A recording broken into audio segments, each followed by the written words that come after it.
WHO-র মতে পুষ্টি শিক্ষার সংজ্ঞা দাও। এই নিয়মাবলী যখন লিখবে তখন কিন্তু বারবার করে বলছি এই ধরনের বৈশিষ্ট্য বা কোনো কিছু নিয়মাবলী, মূলনীতি, এই ধরনের যে কোয়েশ্চেনগুলো আসবে, গর্ভাবস্থায় নারীর শারীরবৃত্তীয় অভিযোজ্যতা সম্পর্কে আলোচনা করো। কোয়েশ্চেন কিন্তু একটু ঘুরিয়েও আসতে পারে বা ভাষাটা একটু চেঞ্জ হয়ে আসতে পারে। হ্যালো স্টুডেন্টস, কেমন আছো সবাই? কোথায় সেমিস্টার 4 এর স্টুডেন্টরা আমার? কোথায় নিউট্রিশনের বাচ্চারা? ম্যারাথনের দিন একদম সবাই মিলে যে ম্যাম সাজেশন দিন, কোন কোন কোয়েশ্চেন গুলোকে পড়লে ভালো অ্যান্সার করতে পারবো, কোন কোন কোয়েশ্চেন গুলো একটু বেশি করে পড়ার দরকার, অল টাইম একদম বলে গেছি সে ম্যাম দিন দিন দিন, তাড়াতাড়ি দিন ম্যাম, পাচ্ছি না, আমাদের দরকার নেই কন্টেন্ট, দরকার নেই, আমাদের কোয়েশ্চেন দরকার। তো আজকে কিন্তু তোদের সমস্ত সেই কোয়েশ্চেনটা নিয়ে, তোদের দাবি নিয়ে কিন্তু আমি আজকে চলে এসেছি। ঠিক আছে, তোদের কিন্তু আজকে সেই কোয়েশ্চেন গুলোকে নিয়েই কিন্তু ডিসকাশন হবে। তোদেরকে বেশ কিছু কোয়েশ্চেন আমি তোদেরকে দিয়ে দিচ্ছি, সেই কোয়েশ্চেন গুলো ভালো করে পড় এবং পরীক্ষায় জাস্ট গুড মার্কস ক্যারি কর। ওকে, চলো দেখে নিই একটু কি কি কোয়েশ্চেন গুলো আছে। আচ্ছা, সবার আগে বলি যে এই কোয়েশ্চেন গুলো কিন্তু তোরা হোয়াটসঅ্যাপে পেয়ে যাবি। হোয়াটসঅ্যাপে যে গ্রুপটা আছে সেইখানে কিন্তু তোরা প্রত্যেকে এই কোয়েশ্চেন গুলো পেয়ে যাবি। তো ফার্স্টে একটু বলে দিই যে তোদের কিন্তু কোয়েশ্চেন থাকবে 2 মার্কস এন্ড 4 এন্ড 5 মার্কস এর জন্য। ঠিক আছে, 2 মার্কস এর কোয়েশ্চেন থাকবে, গোটা 2 মার্কস হতে পারে বা 2+1 মানে 1+1 এরকম ভাবেও হতে পারে। আর 4 এন্ড 5 মার্কস এর কোয়েশ্চেন থাকবে, 5 মার্কস গোটা থাকতে পারে বা 1+4 2+3 এরকম ভাবে ডিভিশনে থাকতে পারে। ঠিক আছে, তো সেই জিনিসগুলোকে একটুখানি মেনটেন করবি। আর যখন কোয়েশ্চেন অ্যান্সার গুলোকে লিখবি সেগুলো কিন্তু একটু ছেড়ে ছেড়ে গ্যাপ দিয়ে দিয়ে পরিষ্কার ভাবে লিখবি, যাতে মানে যে এক্সামিনার থাকবে সে যাতে ভালো করে পড়তে পারে, তোদেরও পড়তে মানে খাতা পরিষ্কার পরিচ্ছন্ন থাকে এবং সেখানে কিন্তু গুড মার্কস ক্যারি করে। ঠিক আছে, তাহলে ফার্স্টে একটু দেখে নিই যে 2 মার্কস এর জন্য আমাদের কি কি একটু মোস্ট এক্সপেক্টেড যে কোয়েশ্চেন গুলো আছে সেগুলো কি কি হতে পারে। চলো আমি তোমাদেরকে রিড আউট করে দিচ্ছি কি আছে। ফার্স্টে আছে মেনার কি কি। ঠিক আছে, এইগুলো এই কোয়েশ্চেন গুলো 2 মার্কস এর জন্য কিন্তু ভালো করে পড়বে। এই কোয়েশ্চেন গুলো আছে কিন্তু ফার্স্ট ইউনিট থেকে রয়েছে। কি কি আছে? মেনার কি কি, গর্ভাবস্থার সম্পূর্ণ সময়কালটি কত এবং প্রতিটি ত্রৈমাসিকের সময়কাল কত। ঠিক আছে, আমি কিন্তু প্রতিটা জিনিস তোদেরকে পড়িয়ে দিয়েছি, প্রতিটা জিনিস কিন্তু তোদের নোটসের মধ্যে আছে, তোরা সেই জায়গাগুলো থেকে এই কিন্তু অ্যান্সার গুলো পেয়ে যাবি। নেক্সট কি আছে? জেস্টেশন পিরিয়ড কাকে বলে? ম্যাক্রোসোমিয়া কি? গর্ভাবস্থায় মহিলাদের 4টি সমস্যা বা জটিলতা উল্লেখ করো। ঠিক আছে, এক্লাম্পসিয়া বলতে কি বোঝো? মর্নিং সিকনেস কাকে বলে? এক্লাম্পসিয়া বলতে কি বোঝো? মর্নিং সিকনেস কাকে বলে? নেক্সট কি আছে দেখ, গর্ভবতী মহিলার কোন ধরনের রক্তাল্পতা দেখা যায়? মাইক্রোসাইটিক হাইপোক্রমিক রক্তাল্পতা কোন খনিজের অভাবে হয়? এই রকম ভাবে কিন্তু 1+1 = 2 করেও কিন্তু কোয়েশ্চেন থাকতে পারে। নেক্সট কি আছে? আমাদের দেশের গর্ভবতী মহিলাদের ক্ষেত্রে বেশিরভাগ সময় কি ধরনের রক্তাল্পতা দেখা যায়? মোরাললেস সেমই কোয়েশ্চেন আছে। গর্ভাবস্থায় রক্তাল্পতা দূর করার জন্য কি জাতীয় খাবার গ্রহণ করতে হবে? স্পাইনা বিফিডা কি? স্তনদানকারী মায়েদের অতিরিক্ত শক্তির প্রয়োজন হয় কেন? ম্যাস্টাইটিস কাকে বলে? কোলোস্ট্রাম কাকে বলে? নেক্সট আছে কোলোস্ট্রাম কখন পান করতে হবে? ঠিক আছে, নেক্সট কি আছে? কোলোস্ট্রাম শিশুর প্রথম প্রতিষেধক টিকা, এই উক্তিটির যথার্থতা দুটি যুক্তির মাধ্যমে দেখাও। কোলোস্ট্রামে কোন খনিজ সর্বাধিক থাকে? শিশুর মস্তিষ্ক বিকাশে সহায়ক কোন অ্যামাইনো অ্যাসিডটি কোলোস্ট্রামে বেশি পরিমাণে থাকে? পরিণত দুধ বা ম্যাচিওর মিল্ক বলতে কি বোঝো? কোলোস্ট্রাম পরিণত দুগ্ধের মধ্যে পার্থক্য লেখো। তাছাড়াও এখানে আর একটা কোয়েশ্চেনও অ্যাড করছি আমি।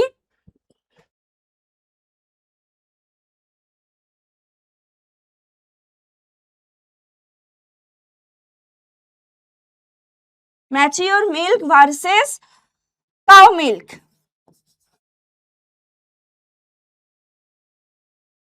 ঠিক আছে, নেক্সট হচ্ছে টপ মিল্ক কাকে বলে? টপ মিল্কের প্রাথমিক উৎসগুলি কি কি? এই দুটো কোয়েশ্চেন আলাদা না হয়ে কিন্তু একসাথেও হতে পারে, 1+1 করে এই দুটো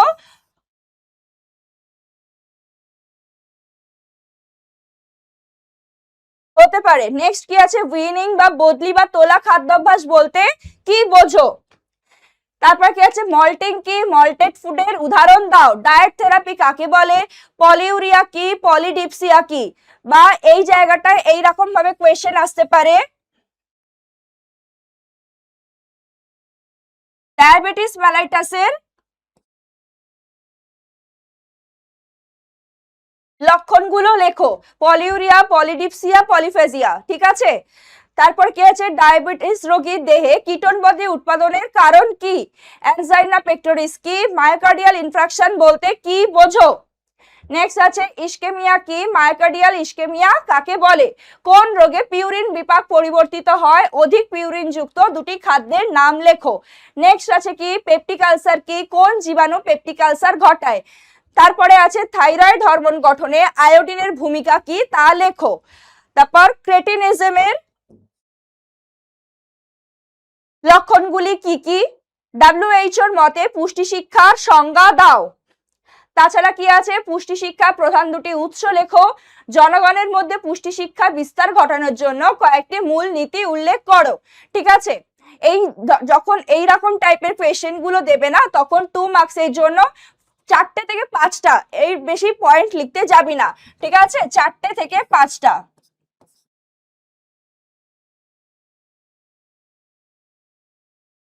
ঠিক আছে, নেক্সট কি আছে, পুষ্টি শিক্ষার বৈশিষ্ট্যগুলি উল্লেখ করো। এই ক্ষেত্রেও কিন্তু 4 থেকে 5টা পয়েন্টই লিখবি। পুষ্টি শিক্ষার বিভিন্ন পদ্ধতিগুলোকে ছকের আকারে দেখাও। এখানে কিন্তু পুরো পদ্ধতিগুলো একটা ট্রি করে সেরকম ভাবে দেখাবি। ঘরোয়া সহজ পদ্ধতিতে বিনা খরচে কোন খাদ্যের পুষ্টিমূল্য কোন পদ্ধতিতে বৃদ্ধি করা সম্ভব? ঠিক আছে, রান্নাঘর সংলগ্ন বাগানের দুটি সুবিধা লেখো। খাদ্যের তাপন মূল্য কাকে বলে? প্রতি 5 গ্রাম কার্বোহাইড্রেট, প্রোটিন এবং ফ্যাটে তাপন মূল্য লেখো। এটা ক্যালকুলেট করে দেখাবি। একই পরিমাণ প্রোটিন এবং লিপিডের মধ্যে কোনটির পুষ্টিমূল্য বেশি এবং তার কারণ লেখো। খাদ্যের তাপন মূল্য নির্ধারণের পদ্ধতিগুলো লেখো। খাদ্য মূল্য তালিকার প্রয়োজনীয়তা কি সেইগুলোকে লেখো। তো এই যে জায়গাগুলো গেল, এই যে মোটামুটি কোয়েশ্চেন গুলো দেওয়া আছে, এইগুলো 2 মার্কসের জন্য কিন্তু এই কোয়েশ্চেন গুলোকে রেডি করবি। ঠিক আছে, 2 মার্কসের জন্য এই কোয়েশ্চেন গুলোকে রেডি করবি। ওকে,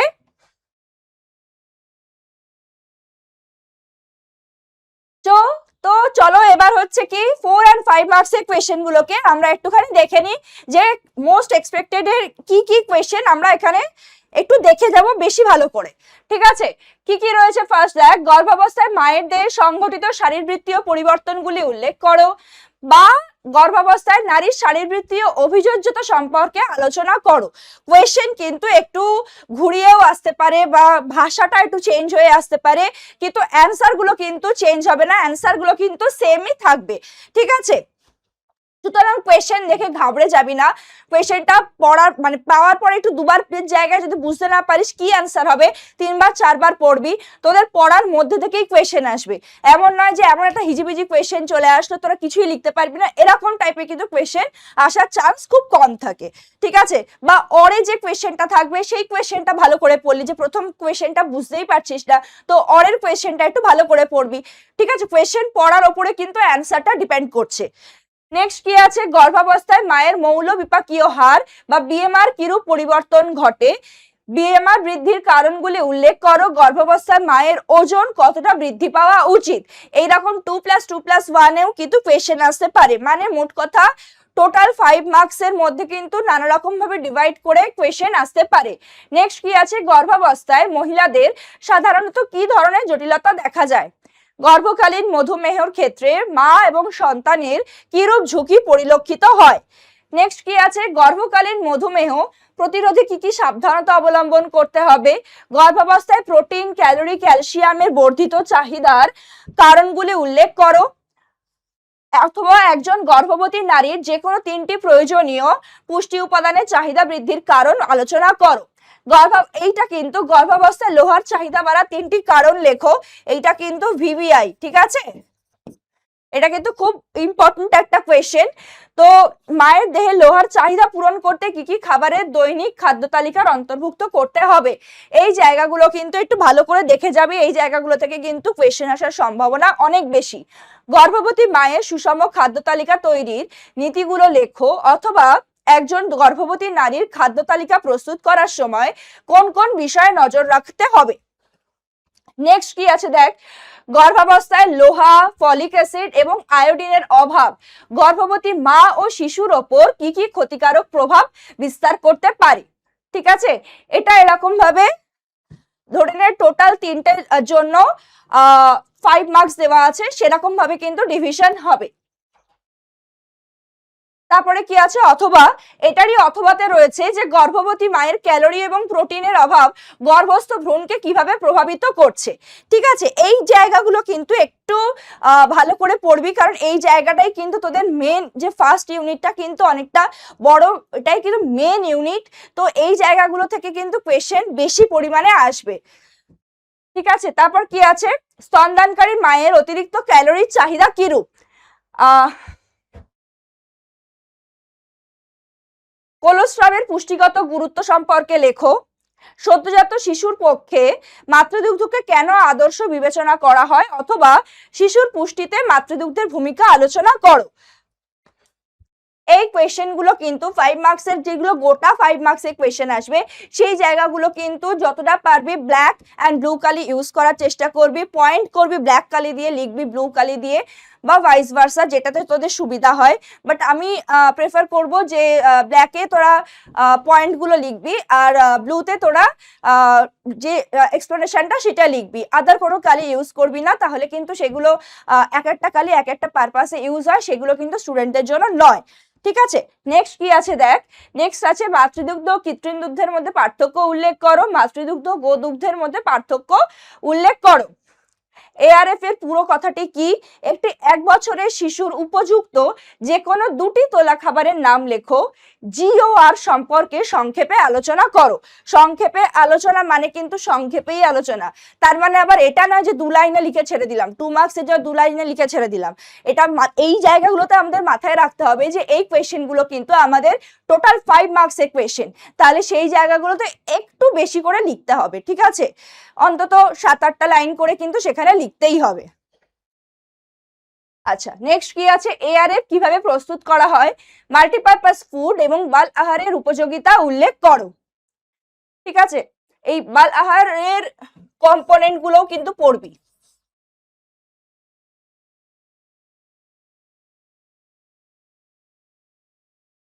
ঠিক আছে, হেপাটাইটিস এবং যকৃতের রোগের ক্ষেত্রে কি ধরনের পথ্য উপযোগী, এক্ষেত্রে গ্রহণীয় এবং বর্জনীয় খাদ্য তালিকা উল্লেখ করো। তারপরে কি আছে দেখ, গেটে বাতে রোগের ক্ষেত্রে কি ধরনের পথ্য দেওয়া হয়, গ্রহণীয় বর্জনীয়। টিউব ফিডিং এবং ইন্ট্রাভেনাস ফিডিং এর উদ্দেশ্য এবং প্রয়োগগুলি সম্পর্কে আলোচনা করো। ঠিক আছে, এগুলো কিন্তু সবই তোদের সাথে আমি ডিসকাস করেছি। ডায়াবেটিসকে কেন নিঃশব্দ ঘাতক বলা হয়, টাইপ 2 ডায়াবেটিসকে কেন ইনসুলিন নিরপেক্ষ ডায়াবেটিস বলা হয়, ডায়াবেটিস মেলিটাসে আক্রান্ত ব্যক্তিদের ফাস্টিং এবং পিপি প্লাজমা গ্লুকোজ এবং HbA1c এর মাত্রা লেখো। বা এইখান থেকেই যে HbA1c কেন গুরুত্বপূর্ণ ডায়াবেটিস মেলিটাসের ক্ষেত্রে, এটা মানে কেন এখানে গুরুত্বপূর্ণ, সেটা কিন্তু এটা কোয়েশ্চেন আসতে পারে।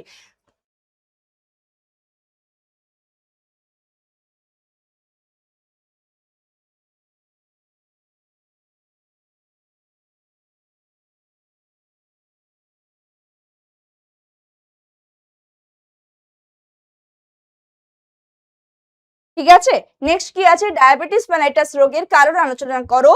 অনিয়ন্ত্রিত ডায়াবেটিসের জটিলতাগুলি সম্পর্কে আলোচনা করো।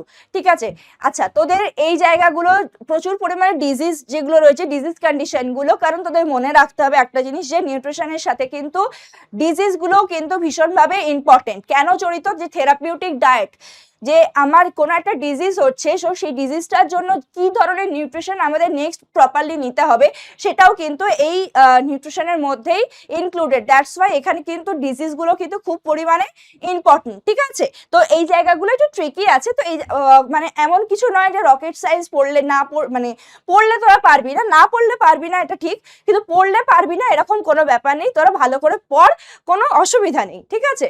নেক্সট কি আছে দেখ, আথেরোস্ক্লেরোসিস সৃষ্টিতে ফ্যাটের ভূমিকা লেখো, হৃদরোগ প্রতিরোধে পেঁয়াজ রসুন এবং চায়ের ভূমিকা লেখো, ঠিক আছে। এই জায়গাগুলো যখন লিখবি, এই যে চায়ের হৃদরোগ প্রতিরোধে পেঁয়াজ রসুন এবং চায়ের ভূমিকা লেখো, এই জায়গাগুলোতে ফার্স্টে পেঁয়াজের ভূমিকা হলো দিয়ে লিখবি দুটো পয়েন্ট কি তিনটে পয়েন্ট, তারপরে রসুনের ভূমিকা দিয়ে তিনটে পয়েন্ট লিখলি, চায়ের ভূমিকা দিয়ে তিনটে পয়েন্ট লিখবি, এবং মানে কেন এটা সেইটা কিন্তু ভালো করে মেনশন করবি, মানে এগুলোর মধ্যে কোন উপাদানের উপস্থিতির জন্য এটা হৃদরোগের জন্য উপকারী, ঠিক আছে। নেক্সট কি আছে দেখ,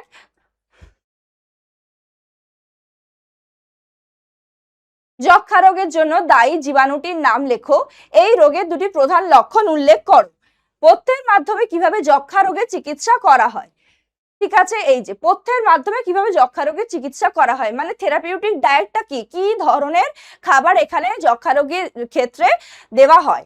নেক্সট কি আছে, পেপটিক আলসার, তার জন্য যে খাবারগুলো দেওয়া হয়, টিকা লেখো ব্রাড ডায়েট, ঠিক আছে। এইখানে আরো আসতে পারে যে ড্যাশ ডায়েট,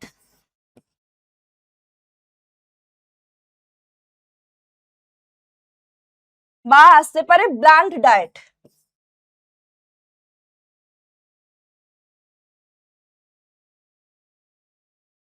ঠিক আছে।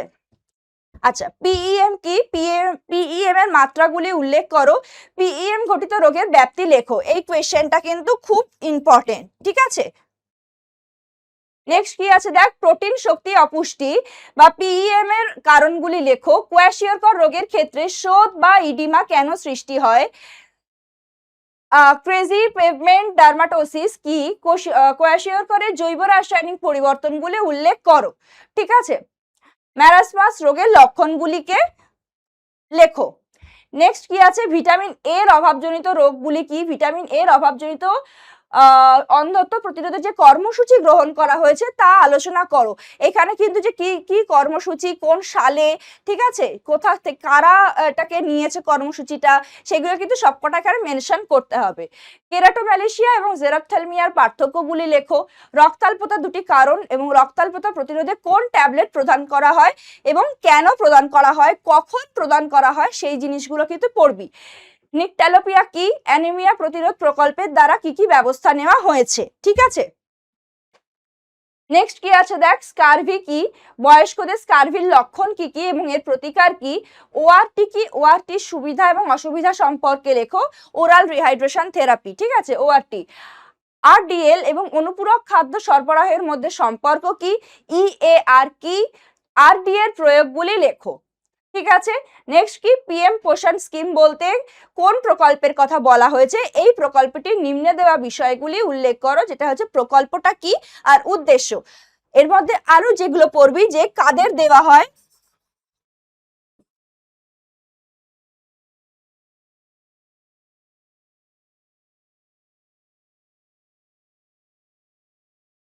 কাদের দেওয়া হয় সেইটাকে পড়বি, আর কি কি এখানে জিনিস প্রোভাইড করা হয়,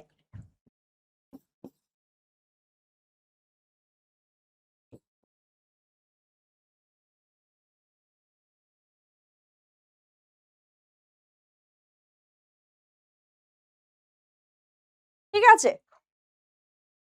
আচ্ছা, নেক্সট কি বলছে, পুষ্টি শিক্ষার উদ্দেশ্যগুলি আলোচনা করো, শ্রবণ এবং দর্শন নির্ভর উপকরণের মাধ্যমে পুষ্টি শিক্ষাদানের সুবিধা এবং অসুবিধাগুলি আলোচনা করো, এবং এর সাথে এটাও পড়বি যেটা হচ্ছে অডিও ভিজুয়াল, মানে শ্রবণ দর্শন দুটোই থাকছে, ঠিক আছে, অডিও ভিজুয়াল যেটাতে একসাথে থাকছে, অডিও ভিজুয়াল এইডস এর সুবিধা অসুবিধা,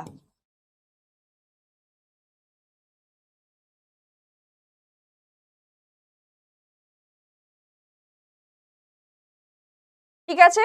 নেক্সট কি বলছে, অ্যাডাল্ট কনজাম্পশন ইউনিট বলতে কি বোঝো? বিভিন্ন খাদ্য উপাদান এবং তার তাপন মূল্য ছকের আকারে সাজাও। ঠিক আছে।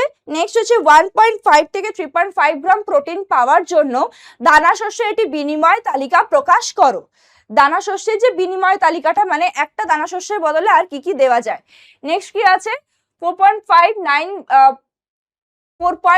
গ্রাম প্রোটিন প্রাপ্তির জন্য দুধের বিনিময় তালিকা প্রকাশ করো। বিভিন্ন ফলের বিনিময় তালিকা প্রকাশ করো। খাদ্যমূল্য তালিকা কাকে বলে? ভারতে যে খাদ্যমূল্য তালিকা ব্যবহার করা হয় তা কোন কোন সংস্থার দ্বারা প্রকাশিত হয়? ঠিক আছে, খাদ্যমূল্য তালিকার ব্যবহারিক গুরুত্বগুলো সম্পর্কে আলোচনা করো। নেক্সট কি আছে, আচ্ছা যখন এই সংস্থাগুলোর নাম লিখবে তখন চেষ্টা করবে যে সংস্থাগুলোর ফুল নামগুলো লেখার। ঠিক আছে, শুধু ICMR এইরকম বলে না ছেড়ে দিয়ে ফুল নামটা লেখার চেষ্টা করবে। যদি ইংলিশে বানান ভুল করার চান্স থাকে বাংলাতেও লিখতে পারো, কোনো ইস্যু না। আর যদি ইংলিশে লিখতে পারো কিন্তু বানান যেন ভুল না হয়, বানান ভুল করলে কিন্তু তার কোনো মানে সেটা একই ব্যাপার হয়ে না, লেখা না লেখা দুটোই সমান, নাম্বারটাই কাটা যাবে। খাদ্যমূল্য তালিকা এবং খাদ্য বিনিময় তালিকার মধ্যে পার্থক্য লেখো। নেক্সট কি আছে, সুষম খাদ্য তালিকা বলতে কি বোঝো? সুষম খাদ্য তালিকা প্রস্তুতির নিয়মাবলী সংক্ষেপে আলোচনা করো। এই নিয়মাবলী যখন লিখবে তখন কিন্তু বারবার করে বলছি এই ধরনের বৈশিষ্ট্য বা কোনো কিছু নিয়মাবলী, মূলনীতি, এই ধরনের যে কোয়েশ্চেনগুলো আসবে সেগুলো কিন্তু অবভিয়াসলি তোমরা একদম কি করবে যে পয়েন্ট আকারে লিখবে। ঠিক আছে, পয়েন্ট করে করে লিখবে। তোমরা গল্পের মতো করে লিখতে গেলে অ্যাকচুয়াল এক্সামিনাররা সেটাতে ভীষণ একটু বোর ফিল করে এবং অনেক সময়তেই না পড়ে একটা গড়ে মার্কস বসে যেতে পারে।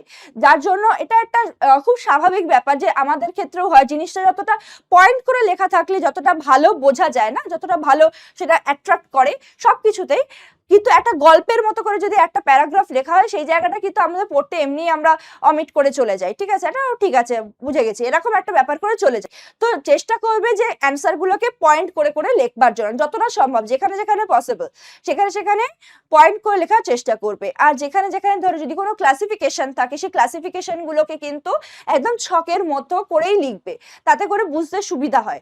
ঠিক আছে, যদি মনে হয় যে ক্লাসিফিকেশনে মানে ছক আকারে লেখার পরও আমি আবার লিখবো পরবর্তীকালে, সেটা লিখতে পারো, নো ইস্যু। টাইম ম্যানেজমেন্ট অবশ্যই করবে, কিন্তু তার সাথে সাথে যেটা দরকার সেটা কিন্তু ছকটা কিন্তু করে দিলে বা খাতাটা তুমি আড়ে করে নিলে, আড়ে করে নিয়ে তুমি ছকটা লিখলে এটা কিন্তু বেশি মার্কস ক্যারি করে।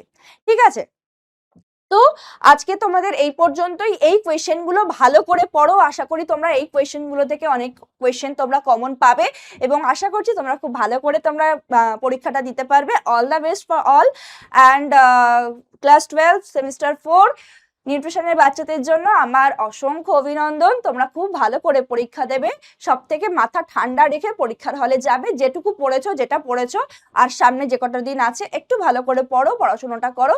আমি আশা করছি যে তোমরা খুব ভালো করে পরীক্ষা দেবে। ওকে বাচ্চা, টাটা।